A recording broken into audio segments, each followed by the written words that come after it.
Well, hey there, and thanks for joining us for another edition of Beyond the Game. I'm Dave Laval. Summer's here, and for many of us, this is the perfect time of year to head out onto the water, including the Anacostia River. But for students and coaches at Bethesda's Walter Johnson High School, the river allows them more to simply cruise. Head coach Emma Fisher talks about this season for her boys' rowing team. This season has been absolutely incredible. It was one for history. We made nationals with an 8 for the first time ever, so that was really exciting. It was my first year back as head coach for the men's team, so it was fun. So what made you want to join this team? I never had good hand-eye coordination, so I wanted to do a sport because my sisters did, but I just was not good with anything involving a ball, so I found rowing one day and I tried it out and just fell in love with the water. What's it like to be on the water? It's like nothing you've ever experienced before when you hear the sounds and everybody moving in perfect synchronization and just togetherness. It's just amazing to see everybody come together. You can close your eyes and not think about anything as you're rowing. It's wonderful. Talk about the transition going from team member to coach. It kind of came naturally to me. I was always a leader on my team. I was a captain when I was a senior, and then I rowed Division I at LaSalle University. So I was always used to it. I had some great coaches that mentored me and some not great coaches that I learned from. So a lot of that kind of prepared me, and then I just spread everything that I knew to everyone that I impacted. Why is this program so important? For me as an alumni, I want this program to go very far. I put my whole heart into it, and I just love being here. I would be here if they didn't pay me, but don't tell my bosses that. And I just love the boys on the team and making a difference with them. A lot of them say they now want to row in college that they didn't before, so being able to be there and be that mentor for them is something that I really love doing. What does it mean to you to hear your athletes want to compete after high school? It means everything to me. They're following in my footsteps. They are trying to develop themselves as an athlete. It helps with their academics and helps them get so successful with time management, really makes them branch out. What do you need to succeed at competitive rowing? I asked the boys this question, and they say it's a lot of tenacity. It's a lot of showing up every day physically and mentally, being ready for the sport, trusting each other, and just doing what you have to do to get that boat across the finish line at all times. Physically, what's the most challenging part? It is less than 5 minutes, and it is all out the entire time. You cannot take a single stroke off. A lot of these races this year came down to tenths of a second, and they could not rest a single moment. On the flip side, what's the most rewarding thing? Seeing their faces when they come off the water, because they're so excited to see me and to just cheer and celebrate with me. So having that relationship with them and being so excited for them to have that moment, it really makes us closer. Even when they lost, they came off so proud of themselves that it made me start crying. So I just love them so much. How many other high schools in Montgomery County offer competitive rowing? Maybe 5 other schools in Montgomery County. Montgomery County itself doesn't support rowing as a varsity sport, so we're a club sport at the school. It's pretty expensive. So we're mostly competing against private schools in the area. Walter Johnson is ranked 6th nationally. Not bad for a club sport from a public high school. How important is that?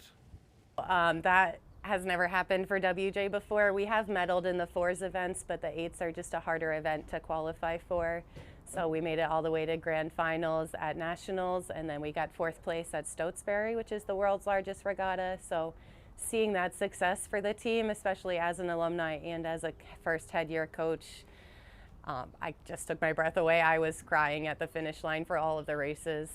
Fully parent funded, fully supported by just our parents. Our school loves to display our trophies, but unfortunately they don't give us any money. So it is fully parent funded, and we couldn't do this without them. Safe to say you'd like to see this added as a varsity sport in the county? Being able to have the school recognize us and support us and cheer for us would be lovely. We've always represented WJ well, and we've always put them first, representing their name and the Wildcats, and having them come back and see us would finally be like, yes, we made it.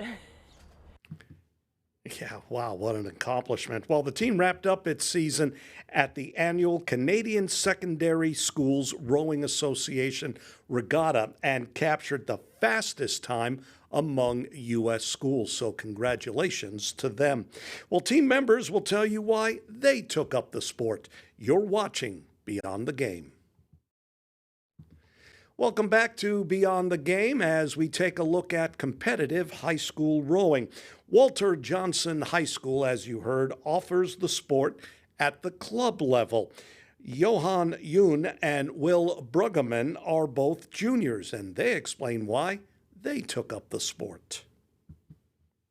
My friend originally introduced me on the last day of a Learn to Row. I fell in love with the sport instantly. My specific role I became to after I broke my wrist during a winter season, and I don't regret it. Well, going into high school, I wanted to do some sort of sport, and my sister was on the rowing team.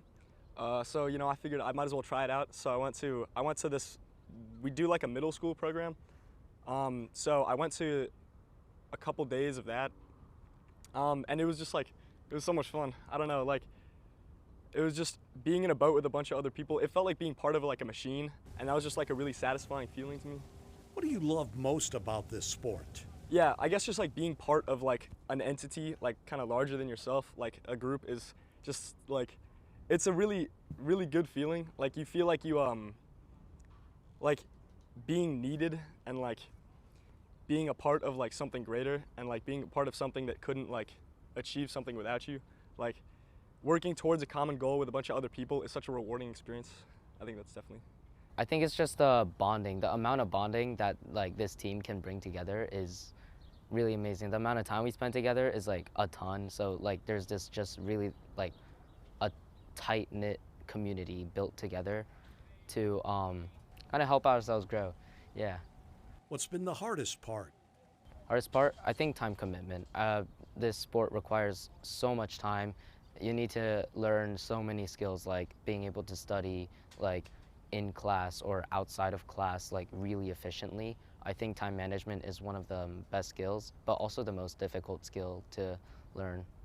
I want to say like the physical work, but honestly, that's not the worst. I think Johan got it right, hit the nail on the head with the time management. It's definitely difficult. Being at practice all the way until 7 p.m. every night. It's like you get like a few hours, especially because you have to get a lot of sleep. You only get like 1 or 2 hours to do work and like eat and stuff like that. So it's like, it's a lot of, you got to be really efficient during the school day. Like during the actual class time, you have to do all your work because you don't have time at home to do it. Well, you have some time, but it's much easier if you get things done immediately. So it's kind of helped my procrastination. Like I used to procrastinate a lot, but it's gotten much better now because I'm like kind of forced to get things done quickly. Talk about your roles on the team. My responsibility is to keep everyone safe. That's my #1 priority. That's what I do. I steer the boat. And as a second priority, I try to help everyone get through the piece, try to exert them to their 110% on actual races. And I'm kind of like the captain of the ship, and my rowers are my engines. Well, I only just got a captain, I guess 2 days ago, during our end of year party. It technically like goes into effect next year. Okay. But as captain, I guess my role is going to be just like uniting everyone and getting us to the finish line as best as possible, making sure everyone's working their hardest, and knows why they're working. Here you are, a high school club team and ranked 6th in the nation. How big is that? To me, it's an advancement that I never would have thought I would ever get. Originally, I didn't think that our team had this much potential. Obviously, back when I thought that was when I was a freshman. Now that has changed. I think we can race really fast crews. I'm really happy for what happened. I mean, it was totally unreal. Like, I remember freshman year, it was like, I joined for fun. It was like, whatever. And then it wasn't really till really the beginning of this season. We won our our first race of the season, the Daryl Winslow Regatta, with a pretty comfortable margin, and that's where it was really like I felt like we could actually achieve something.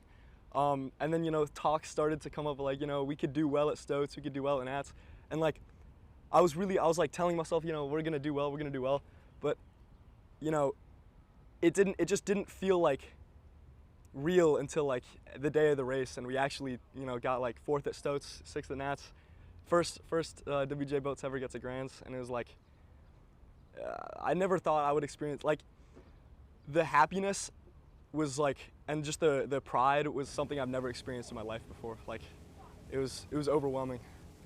How big is that accomplishment considering you're a club team from a public high school, not a private one, which traditionally performs better? I think it's a really rare opportunity for us. I think I just feel like another one of the random kid, but I think the school, it just felt so random to be like a part of this group that has been selected to become one of the best in the country. It's pretty hard to explain, but in my opinion, I feel like fate has turned me into a great direction. What would it mean to you to have rowing recognized as an actual sport by the school district? I think Montgomery County schools will realize how big of a sport crew actually is. It's not a dying sport anymore. In my heart, in my opinion, I think that we've only gotten started. I think MoCo will realize how much potential they have if they put a little more recognition in us. I think it would totally elevate our program. I mean, with the support of the county, we would get so many more people and like better equipment and stuff, and it would change people's perspectives on the sport. I think people take it more seriously, and I think it would absolutely help us. Like, it'd be much easier to kind of get in the mental space of like we're a serious team and we're gonna like go out and win.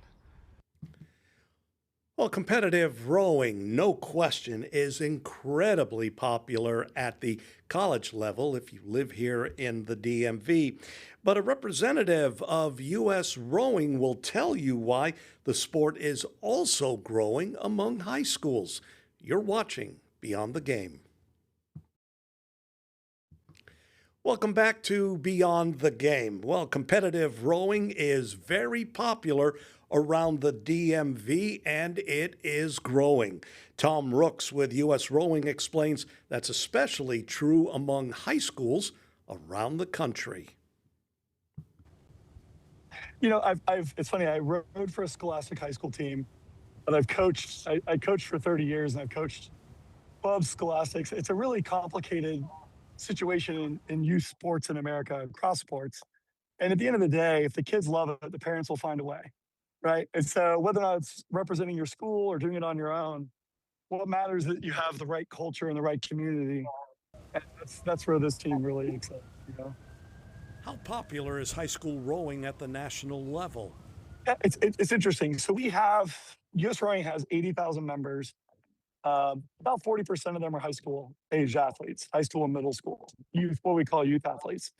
And what's really interesting, like in the DMV area, it's a really good blend of clubs and Scholastic teams. You go down to the Occoquan Reservoir and you're looking at, you know, dozens of Scholastic-based teams and just a few clubs. And then you get into DC and Maryland, and it kind of reverts, you know, to more of a club approach. So your region, which I used to coach there in the 90s, which was great. I used to coach up in Northern Virginia.